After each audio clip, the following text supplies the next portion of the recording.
Hola, buenos días, ¿qué tal? ¿Cómo estáis? Espero que estéis llevando bien la cuarentena todas y todos. Y mira, veréis, en esta ponencia os voy a hablar de una investigación que comencé, que planteé más bien, hace algunos meses y que de momento no he podido continuar, pero que pretendo retomar cuando tenga tiempo, ¿no? Podríamos decir que momentáneamente está en stand-by, ¿no?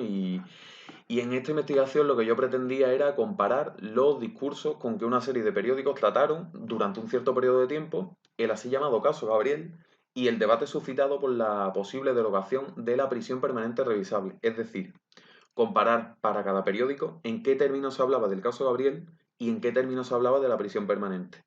Mi conjetura de partida aquí, a confirmar o no en el transcurso de la investigación, es que en el debate sobre la prisión permanente, cada periódico mantuvo un discurso básicamente coherente con su adscripción ideológica y con la posición de sus partidos políticos de referencia. Es decir, algunos medios a favor y otros en contra pues, de la PPR, ¿no? De la prisión permanente revisable.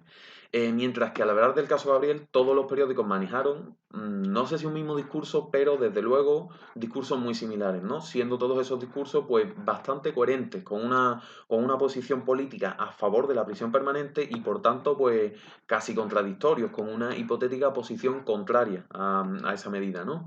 Y a mi juicio lo interesante aquí es que si esto se confirmase, esto colocaría a los periódicos contrarios a la prisión permanente en una posición de gran debilidad discursiva, gran debilidad retórica, ¿no?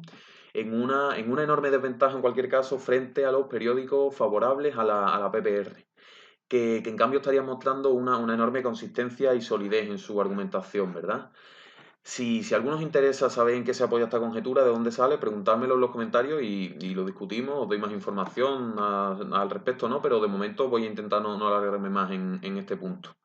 Y bueno, ¿por qué estudiar esto? ¿Por qué estudiar los discursos mediáticos sobre delincuencia y sobre política criminal? Bueno, pues tiene sentido hacerlo, creo, para empezar desde la premisa teórica de la que parto, de que la forma en que los medios de comunicación tratan esos temas juega un importante papel en la conformación de la opinión pública relativa a temas de política criminal y justicia penal. Y esta a su vez influye en las medidas o reformas que de hecho se introducen, ¿no? Así, comprender los discursos mediáticos en temas relacionados con la criminalidad es una pieza clave para comprender la evolución de la política criminal de un país. Y esto se vuelve aún más relevante política y teóricamente si se tiene en cuenta que nuestra sociedad, como el resto de sociedades occidentales, lleva décadas inmersa en un proceso de giro punitivo, ¿no? Por el que, entre otras cosas, las cárceles están más llenas que nunca, los castigos son más duros, la rehabilitación prácticamente desaparece en la práctica, ¿no? Como objetivo de la justicia penal y sobre todo la delincuencia y su control van jugando cada vez un papel más fundamental en el conflicto político, ¿no? En el proceso político. Y la prisión permanente revisable, de la que hablamos en esta investigación, no es sino una de las más recientes manifestaciones, o al menos de las más sonadas manifestaciones de ese proceso en los últimos años, ¿no? Y eso es lo que desde mi punto de vista justifica pues la pertinencia y diría casi que la urgencia, ¿no? De investigar temas como el que estoy planteando en este trabajo. Bueno, pues voy a explicaros ahora un poco, intentando a ver si no he hecho más tiempo de la cuenta en este tema, las particularidades del caso de estudio. Veréis, los discursos mediáticos que pretendo analizar en este trabajo emergen en un momento muy particular del pasado reciente de España, a mediados de marzo de 2018. En esos días, concretamente el 15 de marzo, tuvo lugar, por un lado, un debate parlamentario en el Congreso de los Diputados sobre la prisión permanente revisable, sobre su posible derogación concretamente. No es que ese día fuera en que, no es que ese fuera el día en que debía tomarse la decisión de mantener o no la prisión permanente, pero algunos grupos parlamentarios habían introducido una propuesta para derogarla. Y esa sesión del 15 de marzo era una en las que esa propuesta tenía que discutirse, ¿no? Y ello, claro, pues previsiblemente reintrodujo el debate público sobre esta ley, sobre la prisión permanente en la agenda mediática, ¿no? Al mismo tiempo, esto vino a coincidir con el periodo de máxima atención social y mediática al caso Gabriel. Y explico esto. Eh, os recuerdo brevemente lo fundamental de este caso, ¿no? El 27 de febrero de 2018 desaparece un niño de 8 años, Gabriel Cruz, y casi inmediatamente al día siguiente empiezan las labores policiales de búsqueda, ¿no? Unos días después, el 4 de marzo, Ana Julia Quezada, la pareja del padre de Gabriel, afirma haberse encontrado una camiseta del niño en unos arbustos. pero eso no le cuadra a la policía por distintos motivos y Ana Julia se convierte en la principal sospechosa. Y tras una semana vigilándola de cerca, el día 11 la arrestan y encuentran el cadáver de Gabriel en su coche. 2 días después confiesa el asesinato y el 15 de marzo es enviada a prisión. Y este caso pues generó socialmente pues todo el revuelo que es frecuente con este tipo de crímenes, ¿no? De asesinatos de niños y similares, tanto a nivel de expresiones de todo tipo, de solidaridad con la familia, como también a nivel de altercados, en algunos casos violentos, en que algunas personas intentaban agredir a Ana Julia cuando aparecía en público, ¿no? Intensificado todo ello, además por el hecho de que al ser Ana Julia una mujer negra, latina, migrante, de origen dominicano, pues desde un principio hubo muchísimas manifestaciones abiertas de racismo en redes sociales. Al mismo tiempo, como reacción a eso, entidades como SOS Racismo pues denunciaban ese cariz racista de una parte de la reacción social al caso, ¿no? Y de esta manera, con estos dos elementos, o sea, con todos estos elementos, perdón, no es difícil entender que esos días, principalmente entre el 11 y el 15 de marzo, la atención mediática al caso Gabriel fuera intensísima, ¿no?